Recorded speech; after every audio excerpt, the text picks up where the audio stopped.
Hey everyone, welcome to another episode of the Wandering Road Podcast. I'm your host, Chris, and for today's episode, I'm joined by a special guest. You might recognize her voice from a very popular TikTok page, Jule from Shades of Sinister. Hey Jule, how are you doing this evening? I'm good. How are you? I'm doing well. Some good timing for a podcast. Yeah, definitely. Yeah, so we've been chatting back and forth a little bit about, creepy podcasts, true crime, and all the awesome stuff that you cover. And hmm you actually informed me that, hey, you've actually had some paranormal experiences yourself, I have. specifically with sleep paralysis. Yes. So I wanted to ask you, what got you into the spooky slash paranormal stuff? Well, I've really always been into it. I guess from a young age, having religious parents and everything, they're always talking about, God and there being, some other being. And then they're always talking about demons and stuff. And it got me, really interested, oh, what's that? You know what I mean? Yeah. And then as a kid, I watched a lot of horror movies. And there was this one time where me, my sister, my brother, and a few of our other friends, we actually made this Ouija board, but we made it ourselves. I don't even know what we were doing. We were just messing around. And we took this piece of glass and we wrote all the letters on pieces of paper and put it underneath the glass. And then we took a bottle cap or something, and then we asked it to be like we were asking, oh, if you're in the room, tell us each other's thoughts. And it actually did do that. I can't remember what it said that others were thinking because we were so young, but that's initially what really got me into it. How old would you say you were when you actually dabbled with the makeshift Ouija board? Um, Maybe 12. Okay, so like your preteen years. Yeah, I can Yeah. definitely sympathize with that. I've had quite a few paranormal experiences myself. I can't say that I actually played with the Ouija board. I'm terrified of Ouija boards, so I really commend you for doing that. Yeah, that was one of the the only time I ever did. After that, we got a little bit spooked and then we never did it again. If one of your friends came up to you like this weekend or something and said, "Hey Julie, I got a Ouija board. Let's mess around with the Ouija board." Would you do it? Oh my God, I don't know. It depends on who it is, to be honest. Because there's some people that just carry demons with them, you know? So you did mention that you grew up in a religious household. What denomination of like Christianity were you guys? Were you Catholic? Were you Baptist? So, my parents started out in a Pentecostal church, and then, they went back and forth from Pentecostal to Baptist, Pentecostal, Baptist, my whole life. So, basically that. I didn't know that other denominations of Christianity actually believed in demons because I have some friends that are not Catholic, but they're different denominations of Christianity, and they completely like wholesale reject the idea of like demons and evil spirits. For me, I grew up What? Catholic. Yeah, definitely. Yeah, you'll see Wow. like Protestants and stuff like that. They just completely reject the notion of that. It's like That's so they're crazy. yeah, I've never understood it myself because I grew up as a Catholic, and for us, it's very much a thing. Like they actually warn you about that when you go to mass and stuff. Like they talk about angels, but they do also mention like, hey, there are demons out there. Depending on like what sins and stuff you like to partake in, they'll find you and they'll follow you around. Yeah, I just can't believe that some denominations don't believe in demons because they are very much a thing. What I'm really curious about is your sleep paralysis experiences. What's interesting is on your TikTok page, I saw one of the posts that you made about sleep paralysis. and that Mm-hmm. whole experience that you had, and it completely freaked me out because I've had so many paranormal experiences. I've had like something calling, like mimicking my parents' name and calling me. I've had Ooh. the three knocks. I've seen someone get like pushed into a wall and a closet Oh door. my God. So Yeah. all that fun stuff. But I've never really had like a terrifying sleep paralysis experience. What do you recall as your earliest sleep paralysis experience? Why don't you get into that a little bit? My earliest one, I think when my sleep paralysis first started, it didn't start out as scary. At first, it was just like the feeling of my neck being like constricted backwards for some reason in my sleep and in my dreams. Like in my dreams, like I would be like having a dream, but my neck was like tilted all the way back. And I'm like, why can't I look like a normal person?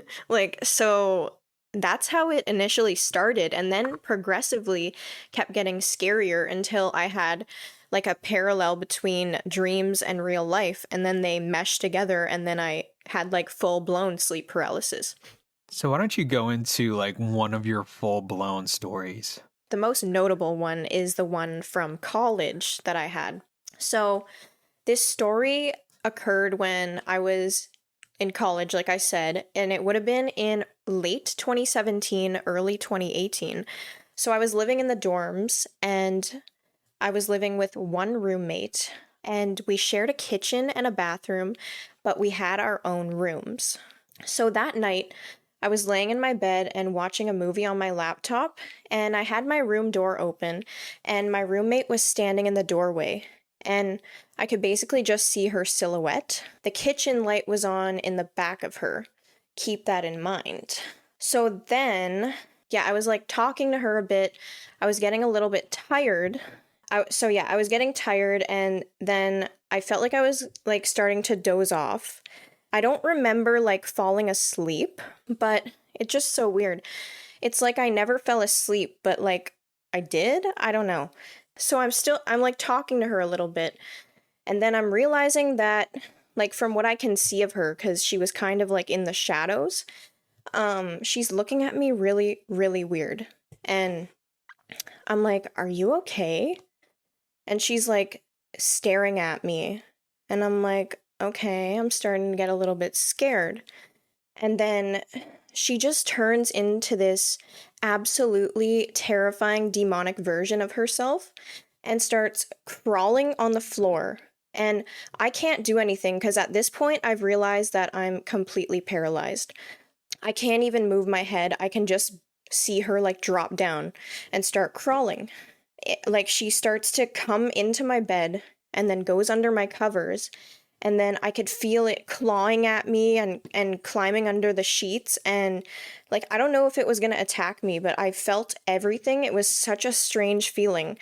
It honestly scared me so bad that I pretty much somehow got myself out of the sleep paralysis state and just started punching it, literally punching the shit out of it. Like I don't know what happened, but that was so weird. And then all of a sudden it just disappears. It's like I never fell asleep. There was nobody in the doorway. So it's like she was gone, but like the kitchen light was still on and my room door was still open, and I was like, did I even fall asleep? Like what was that?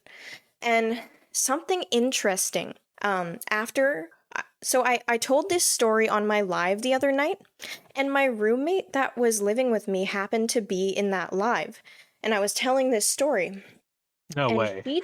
yeah, yeah, That's and insane. yeah, she told me that she remembers that entire situation. She said that I stopped responding to her while she was talking to me, and then she just went to her room. And then from her room, she heard rustling around my room. She heard like all these weird noises, like, and then she heard me mumbling. And so that like solidifies for me that something was going on. I have Yeah. like I have like severe goosebumps right now. So let's backtrack a little bit to the start of that entire thing. So basically you're laying in bed, you're relaxing, you're watching a movie, whatever, right? Yeah. And you're talking to your roommate, according to your roommate's version of the story, she's like, okay, I think she passed out, so I just went to bed. But from Mm-hmm. your perspective, she's there is just like a silhouette. Were you able to make out any facial features? Could you see like her face changing, like her body changing? Like, what did that look like? Yeah, so I could see her face, just like a little bit like from whatever light was kind of reflecting on her face. So it looked like her normal face at first, and then it just turned into like this creepy, like her eyes just started getting bigger and like droopy, and then her mouth like formed into this massive like grimace, I guess, if that makes sense. And Right. then yeah, her body was doing all like weird contortions, and then it like turned into this, it looked like a skinwalker, to be honest. Oh, geez. Yeah, like you know when you look up like skinwalker on Google, it was kind of like that body, and it was so scary. That is terrifying. I have looked up skinwalkers on Google just to kind of see what they look like or what, the legends of the skinwalker from like the natives, how they describe them. And I can't say I Mhm. really want to run into one of those things. As you were talking about like how she became distorted and contorted, the first thing that went to my mind, I don't know if you've seen The Conjuring 2, when the little kid, like he has like that little tent in the hallway, and then I don't know if you've seen the movie, there's this like little nursery rhyme that they sing about a crooked man, and then Mhm. like all of a sudden, like the crooked man like contorts itself like out of a room or Oh whatever my and like god. starts chasing the kid. That's exactly what was going through my head as you were telling that story. Oh So my god. so I want to get into like the thing is crawling on the floor. I'm assuming it's crawling like something out of The Exorcist. Then it Mhm. climbs onto your bed and it goes under your covers.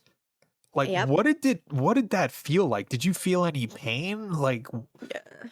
I didn't feel pain, but I like felt like it was heavy, and it was like as if like a person, like the weight of a body or maybe a bit heavier, was crawling on my legs, and it had nails and stuff, but it didn't scratch me. I think it tried to, but like it didn't actually get my skin, but it did have nails. But I didn't wake up with any scratches or anything, surprisingly. Um, and yeah, it was like making little screaming sounds too, actually. like like demonic type of screams Yeah, or yeah, so then you yeah. said that you got out of your paralysis and started to kick the ever living crap out of it. You know when you dream and you're like hitting something in your dream and no Yes. matter how hard you hit it, it's like you're punching into a pillow. Did it feel that Mm-hmm. same way or did you actually feel like you were hitting something? Oh no, I felt like I was hitting something. Like like I was beating it up. So I do have to ask. So you mentioned like your first experience. Was this your second experience or your most scary that you've had? Because I'm It trying was to make a connection. Yeah, it was my most scary one, I would say. The rest of them were kind of just like me opening my eyes, regular shadow people in the corner, or not being able to open my eyes and being stuck in a dream. Like I could see the dream in my eyes, but I'm paralyzed, like falling from buildings and then being in sleep paralysis, like in my dream. What's interesting is that I just this past week I did a podcast with a friend of mine, a really good friend of mine, and he was talking about going into sleep paralysis. And he like saw he didn't see any shadow people, but he would see like these different things.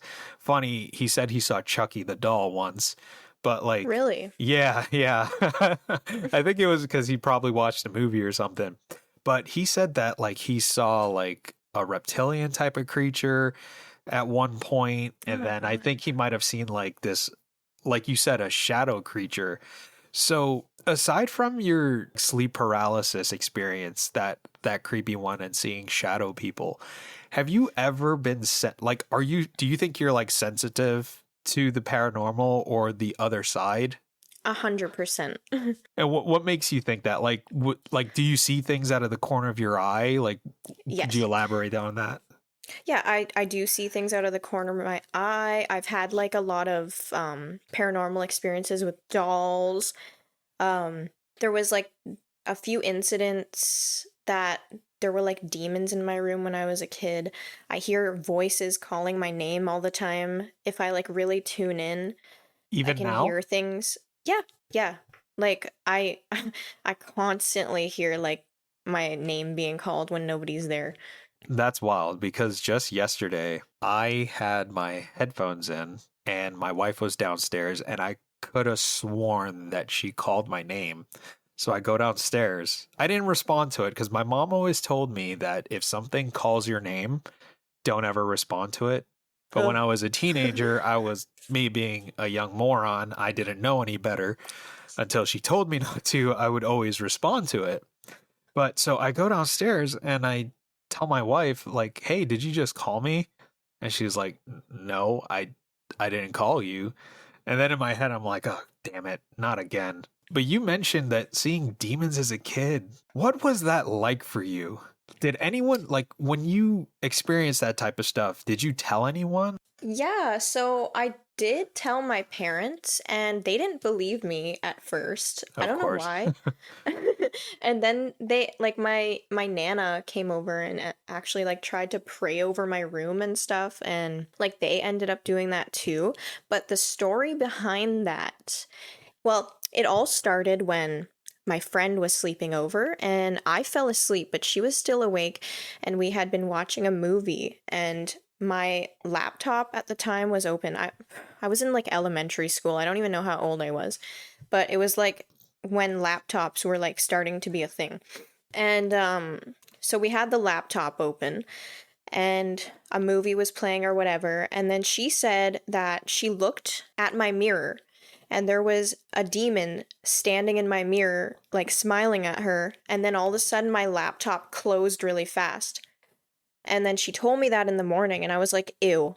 Like, don't tell me that. And then after that, kids on the block started seeing a demon looking at them from my window. And I was like, no. Are you kidding me? So that's after all that doll stuff happened. I'm sure you've heard of it. I don't know if you watched any of my videos on TikTok or lives, but I have talked about it on a live about the dolls, but we'll get into that later. Oh, So, absolutely. yeah, like the doll experience happened or whatever, and then another experience one day happened with, you know, those squawking macaw parrot toys? Yes, Have you ever? I do. Yeah, so I had one of those and it was on my dresser where that doll was. And then that thing, it was turned off, like the batteries were dead. And then it started like moving and saying creepy things. I don't remember what it was saying at this point, but it started doing that. And my parents weren't home, but there was like a bunch of neighborhood kids on the block that were outside. So I was scared. So I'm like, guys, come in here. And so I just remember like going in there with a bunch of kids and everyone was like freaked out because it was doing that. But yeah, I ended up getting a picture somehow of the demon in my mirror when I was a kid. Sadly, I don't have the picture anymore. I don't know where it went, but it was really scary. It had like really big eyes. I don't even know how it showed up on a camera, to be honest. But yeah, it had really big eyes and it was like literally at the bottom of my window just looking at us. Please tell me y'all don't still live in that house. Oh, Please tell me you no. moved. Yeah, we moved far away from that house. You know what's crazy about that toy that you had, that the batteries were dead? It reminds me of something that happened to me. So in 1999, when I moved from one an apartment to a home, it was basically like a duplex, like a two-family apartment at the top, apartment at the bottom. After we moved in, my parents were not home. My aunt and uncle who lived downstairs were not home. And all of their appliances and their like radio and stuff like that, like I remember this vividly like it happened yesterday. So if you go like you go from the top of the steps, you go all the way down and you hang a right, that's the entrance to their apartment. Their radio system was laid out on the floor unplugged. So like the Oh my speakers were set God. up and everything else was set up because they had done that, but they never plugged anything in. So I'm hanging out upstairs by myself, like watching TV or whatever the hell I was doing. And then all of a sudden, the radio comes on at full blast. And I'm like, what the hell? So I go downstairs. It's not plugged in. Oh my God. I'm like, what? An incident previous to that was like that it turned on by itself, but it was plugged in. And my aunt and uncle had that radio set since like the 80s. And it was almost year 2000. So it's like, okay, it's probably faulty. But the fact that it turned on by itself without being plugged in, that happened like Yeah. 2 to 3 times. So that thing with the whole your toy like turning itself on, absolutely, like it just gives me a flashback to that incident. And I had a Furby whose battery died in that house as well, and it started talking on its own, and that scared the Oh my crap out of God. me. But it's a Yeah. shame that you couldn't keep that picture of the demon. It probably took it, to be honest with you. It didn't Yeah. want to. Didn't want to be outed. Yeah, you know what? It probably did make it so that we couldn't find it because that was very scary. So did it only like torment you, or did you have siblings, right? Yep. Did they see it as well, or like did anyone else encounter this entity that was in that home? I believe maybe my sister did, but it was mostly me getting tormented a lot of the time. Why do you think that's the case? Just out of like, if you don't know, you don't know, but like from what you know, from what you've experienced then to present day, like everything that you've experienced, why do you think like these things come to you? I think it's because they know I'm more open and I believe in this type of stuff, and I don't know, maybe I just might have a gift. I don't know. A creepy gift though, that's probably not wanted. It was the Ouija board. I'm kidding. It could have been, but we made it ourselves, so I don't know. Yeah. So I kind of, on my other podcast, I did briefly talk about a Ouija board, how I hate Ouija boards, because when you mess with those things, like you don't know what's coming through on the other side. And just because you actually say goodbye, it doesn't necessarily mean that the portal is closed. Oh Like my for God. us, we might think it's closed, but for whatever came through, you kind of just like opened up the front door and them and all their friends are coming along with you. Yeah, I don't know. It could have been that, to be honest. Like I'm not sure. Why don't you talk a little bit about your doll experience? I don't think I watched that video. Okay, so I've had two doll experiences. The first one was when I was very young. I asked for one of those life-size dolls for Christmas. I don't know if you've ever heard of them, but they're like pretty much like the same size as a child. Is it like one of those life-size Barbie things? I think so, yeah. So for some reason, I wanted one of those when I was younger for Christmas, so I ended up getting one. As soon as I opened the box, I was scared. Like, it looked creepy. So I was like, okay, well, I feel bad for asking for it now, but so I'll just play with it anyway. So then I put it at, like, I think it was that night. It could have been a few weeks. I don't even remember. But one night, put it at the end of my bed, like, and me and my sister, we shared a room at the time. She was on the top bunk. I was on the bottom bunk. We had a bunk bed. So, yeah, the doll was across from me. I was on the bottom bunk. I was going to sleep that night, and I was getting tired, closed my eyes, but then I opened them, and it looked like the doll was a little bit closer. And I was like, oh, okay, that's creepy. So I closed my eyes again, and I was like, maybe I should try to see if it gets a little closer.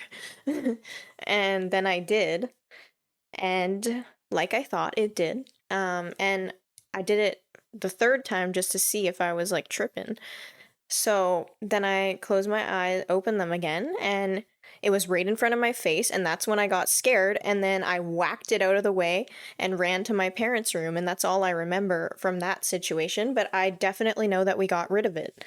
So your doll came alive. Yeah, I believe so.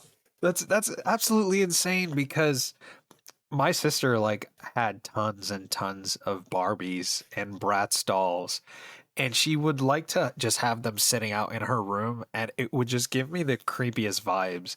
Like I would walk by them Mm-hmm. and it would feel like their heads are following me Ew. while Oh you're my walking God. through the room.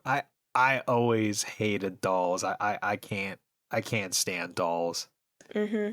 Yeah, I feel the same way. Then I have another story. There was a time my Nana, she's my great aunt, but we call her Nana. That's just what I've called her my whole life. Anyway, she has this like obsession with thrifted items and creepy dolls and whatever. She doesn't think they're creepy though, but I do. And her entire house is pretty much filled with porcelain dolls and like all kinds of knickknacks and whatever. Um, and she likes to, if she sees something on the side of the road, she's picking it up. And which can be very bad though, because things on the side of the road can have spirits attached to them. Anyway, she gets me this porcelain doll, and it looks exactly like me. I had like more golden hair as a kid, and basically it had really golden curly locks and my same eye color, and then it had like a pink dress on or something. And at this point, I'm already scared of dolls because of what happened to me. And I was like, oh my God, why? But she gets like really insulted when like someone doesn't want something. So I ended up taking it. And then she like basically forced me to put it on my dresser. And of course, she puts it in a spot that's like literally staring at me in the middle of the night. So there was definitely a spirit attached to that doll because every time I was in my room after that, I kept seeing it move from the corner of my eye. I would feel really uncomfortable in my room all the time. Like I literally, it was the last place I wanted to be. Like take me out of there. Um anyway, it started actually moving a lot of the time when I was in my room, like, and then I would just leave and whatever. And then eventually I got sick of it. So I took it and put it in a plastic bag and put it at the door. And then I went to sleep. So I thought everything was fine because I was planning on going to like give it to the thrift store or something the next day with my parents. But then, so yeah, I went to sleep and then I ended up waking up in front of the doll at the front door holding it. Now, I don't sleepwalk, so this was a very scary experience for me. I was holding the doll. I know that there was definitely like a spirit or a demonic presence attached because how could I have done that? And so I ended up smashing the doll and burying it in the park that was like right across from my house. And that's basically the story. So when you got this doll, were you still living in the what we'll call it the demon house? Yes. So you think that demon might have, this is just me thinking out loud, that the demon might have put itself in that doll, or do you think there was already something in that doll? I have no clue. It could have been either or. But I will mention that the first doll experience did happen in a different house. But that was the only thing that happened at the other house. Everything else happened at the demon house. But one Mm-hmm. thing I did want to go back to was you mentioned hearing voices, like calling your name. Do you have Mm-hmm. any stories about that, or could you like just expand upon that a little bit? Because the fact that I experienced that too, like it has me super interested into it. So if you don't mind sharing about that further. Yeah, sure. There's nothing like too significant other than the fact that even if I'm like out, like outside or like anywhere, like I'll just hear a very loud, distinct voice call my name as if it was someone beside me. And then if I'm home alone, it'll sound like my mom's calling me. I've had actually many situations where I'm asleep and then it sounds like my mom's like, Julie. And then I wake up and I'm like, what? Like, just stuff like that. Yeah, it's the worst when it mimics a loved one's voice. Uh huh. I absolutely hate that. Yeah, the one situation I had was I was probably 16 or 17 years old at the time, so I was a senior in high school. So the way my schedule worked out, I started at like 7 in the morning, and by like 10:30 I was already back home. So my mom was at work, my sister's at school, my dad's at work, no one is at home downstairs. This is still at the haunted house that I essentially grew up in. And I'm sitting there, I'm playing on my Xbox 360, and I have my headset on. I'm like talking to my friends. And then all of a sudden, coming from the kitchen, I hear my mom's voice yelling my name. Oh my God. I'm like, okay, this doesn't make any sense. So I ignored it. And then 15 minutes later, I hear it again. So this time I pick up my flip phone, a Moto Razr. I call my mom, and clearly you can hear that my mom was in Manhattan at the time because that's where she worked. I could hear like all the cars and stuff in the background. And she's like, I'm at the park on my lunch break. Like, is everything okay? I'm like, yeah, I'm just making sure you're at work. And she's like, why?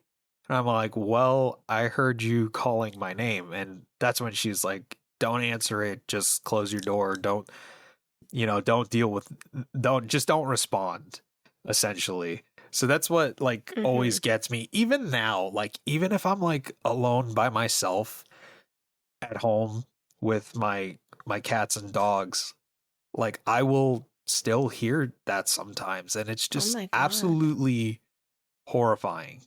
Yeah, that would be. Did like your sister or any of your family members share like sleep paralysis stories or any type of thing similar to what you've encountered? Or are Well, they like kind of reserved?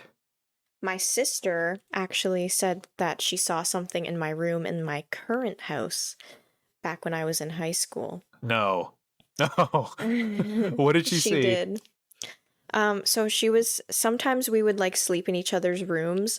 And she came in my room one night and we were like hanging out and then we fell asleep and I guess she like woke up in the middle of the night and from the window that's behind me right now, she saw this man with a white face looking at us. But mind you, my window is up high in the sky.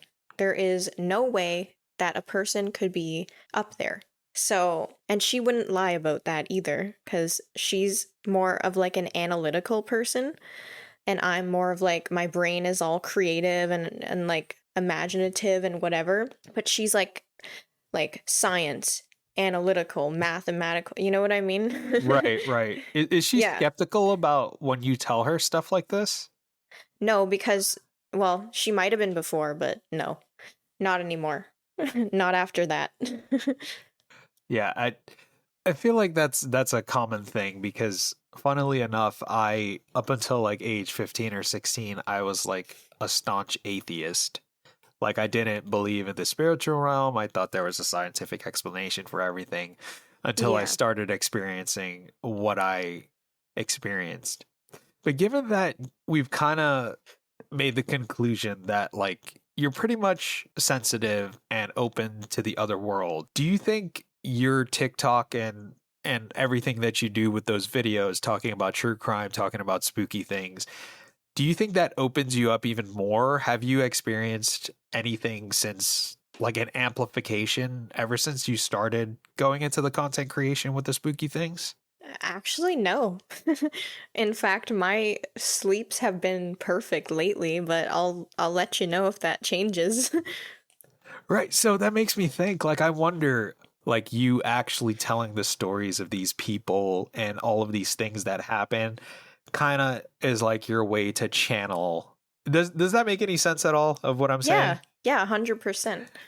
Because I feel like we all of us that are sensitive to this other world or supernatural world or however you want to call it, right? Mhm. That all of us that are sensitive to it, we have some sort of, for lack of better terms, to say calling towards it. Yeah, exactly. Definitely a calling.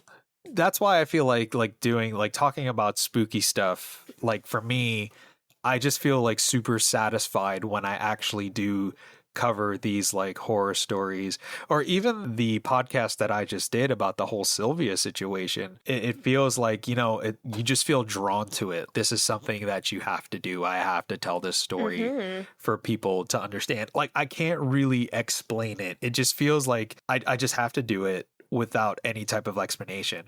And I feel like I've always been like that with scary things, haunting things. Like, I'll put on like The Conjuring in the middle of July when I'm laying in bed with my wife, and she'll be like, "Why are you watching this? It's not even October." Yeah, honestly, that same.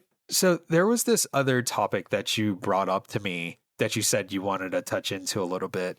Now, I can't really say I've had this happen to me, but the whole concept of lucid dreams, right? So, Mm-hmm. like, what are your thoughts on lucid dreaming? Have you ever had one? I have, but it was very brief.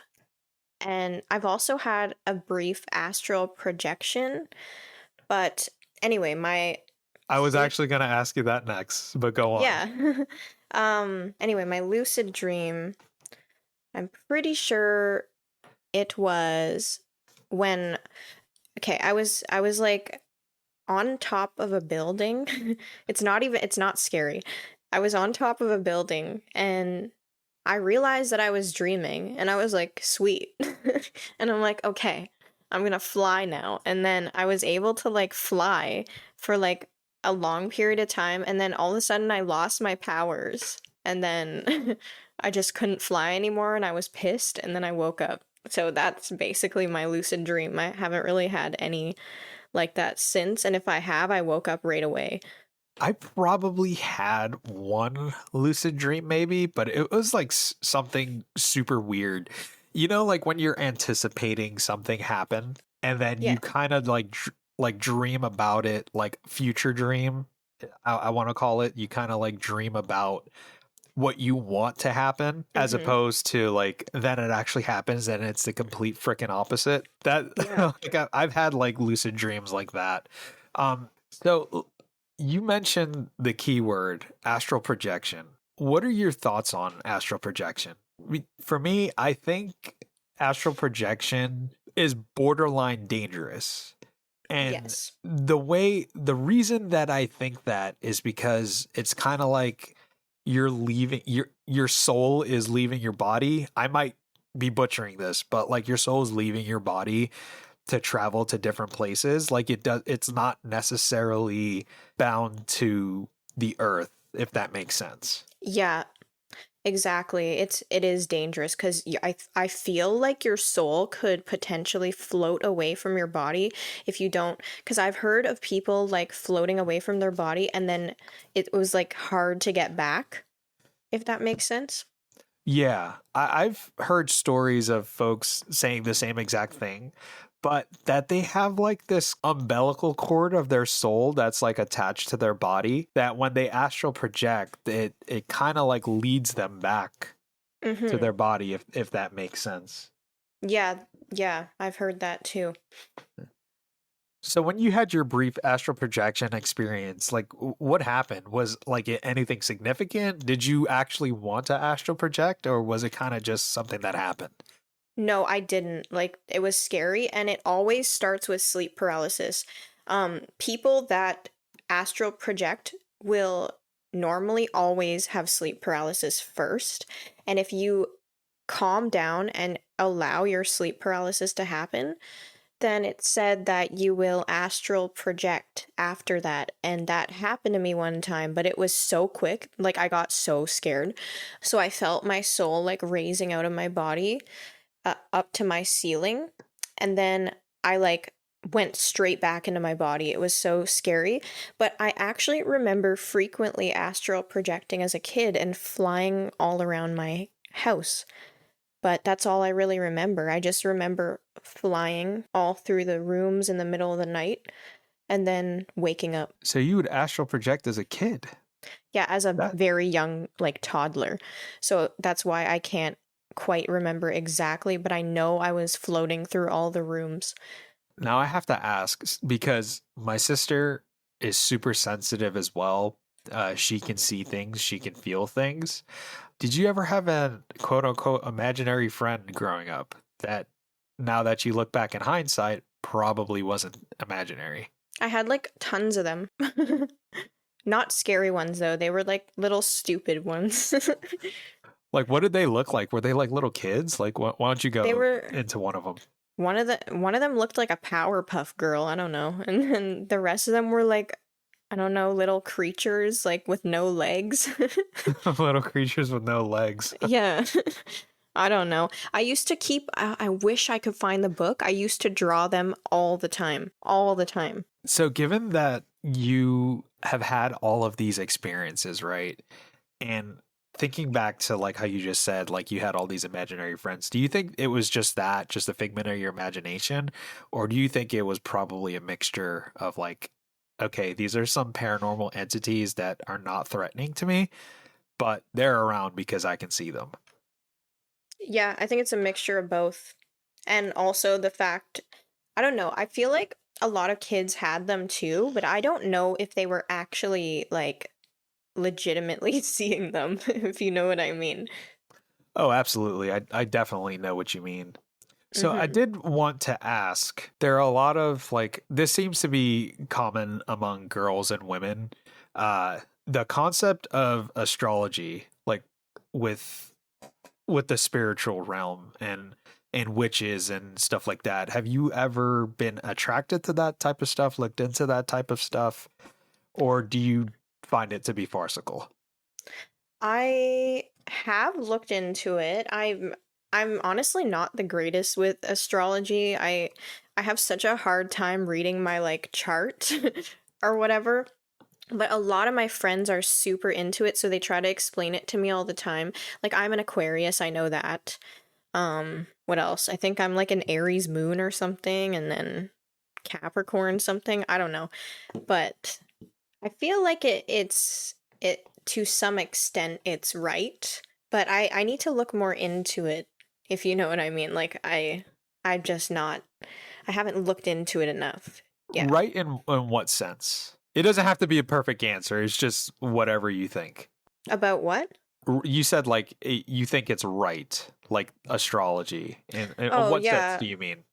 In the sense where they explain like certain astrological signs, like their character traits. I feel like that's something that kind of is true in a way. So I did want to ask, with all of the experiences that you've had from like a child growing up until now, are you a person of faith? Yeah. Like, how do you reconcile those experiences with what you believe with your faith? Like, how do you reconcile the existence of it? I feel like it's maybe meant to happen. Maybe I have some sort of gift that I'm supposed to tune into. Maybe it could be to tell people things that they need to know from, like, I don't know, God or the spirit realm or something. I do feel like I could be meant to do something like that. But yeah, I know it happens for a reason. I just need to figure that out.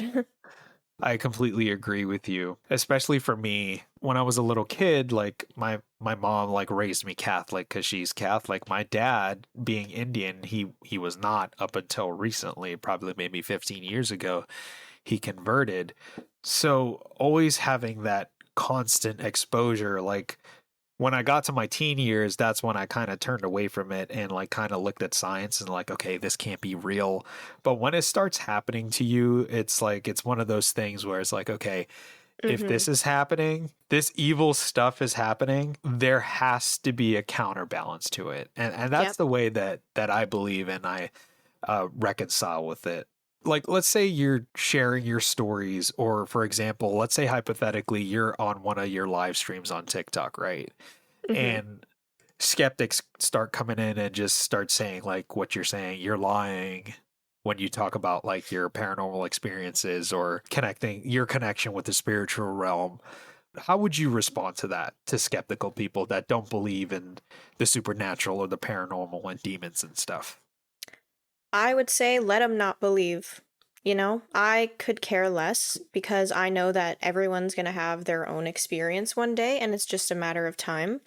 And I'll just say they'll see, you know? Absolutely. 100%. So I think you're absolutely correct in the sense that people just have to experience it Mm-hmm. in order for them to believe it. Yep, 100%. And they all will experience something one day. It's inevitable. Yep, whether it's now or when they're 80 years old, it's gonna happen. That is life. If you really uh think about your like mortality and everything, like it's gonna happen. And like it's whether you like it or not. Hmm. Like those people that have the stories, like what do you make of those stories? I don't mean to segue into another topic that we didn't have planned, but people that I was actually watching. So I don't know if you guys, you're in Canada, right? Yes, I am.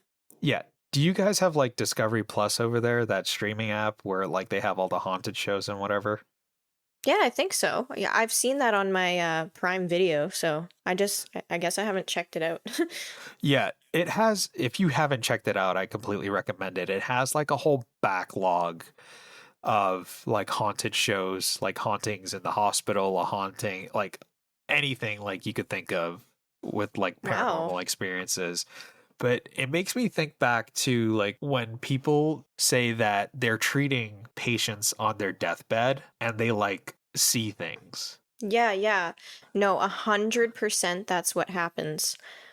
Yeah, it always boggles my mind that they say that they like see like dead relatives. Or at one point when I was watching this one episode, the guy said that like this, I think it was this lady or this man was like pointing at the corner and like screaming because whatever they saw, I guess, was coming to get them. I guess they Oh saw my death or God. some sort of demon or something of Ew, that sort. I would hate that.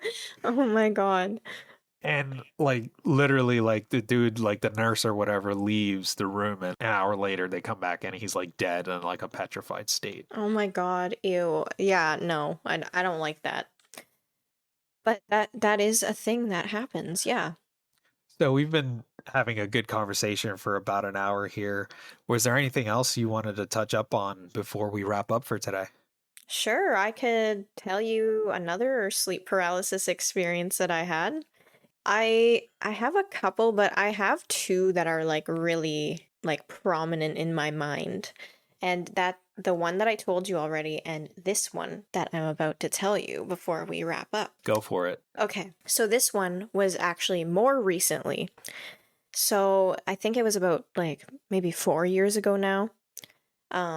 Anyway, there was this one night I was laying in my bed and I remember before I fell asleep, I heard rain outside my window. I don't know why that's significant, but it just was at the time. Like that's just what I remember hearing. And then so I went to sleep, and then I ended up being in like this half awake, half asleep, like asleep state, and but I'm stuck in a paralysis, and I can't open my eyes. And I was like really freaked out. I'm like, why can't I open my eyes? I know I'm awake right now. Um, so yeah, and then I had this like really bad, dreadful, demonic feeling in my room. And I was like, uh-oh, I know what's about to happen. So I feel the feeling like, you know, the feeling of someone laying beside you? Yes, I Yeah. do. So I felt that on both sides of my body. Like it was as if two people were laying on each side of me. And I was like, oh my God. And I couldn't open my eyes. And then they start whispering really closely into both of my ears at the same time. But I have no clue what they were saying. It was like it was in like this demon tongue, like a different language. And it was just like inaudible, but they were like saying something, and I was like, and I don't know how I woke up, but I did. And that's pretty much all I remember. But it basically happens every time I lay on my back, I swear. Like, but I'm like a back sleeper, so, but like sleep paralysis happens when I lay on my back. Right. That's why I don't like laying on my back because my wife likes to sleep with the door open, and 90% of the time when I wake up, I look at my clock, it's 3 a.m., witching hour, of course, And then, Yeah. when you're in that groggy state, you think you see something, but it turns out it's probably one of my cats, or at least I hope it is. Yeah, definitely. I would hope so too. But Julie, it was great having you on. Plug for a little bit. Where can the people find you? So you can find me on TikTok at Shades of Sinister. Same with Instagram, Shades of Sinister. I have a YouTube channel now. It's shades.of.sinister. It wouldn't let me put it all together for some reason. So there's that. And then I have my podcasts, of course. I also post them on YouTube though. But my podcasts are on Spotify, Apple Podcasts, Amazon Music, and Audible. So you can find me there. Thank you for tuning in to today's episode of The Wandering Road. If you enjoyed today's episode, please subscribe and share with your friends. I hope you have a great day, and I look forward to you joining me for the next one.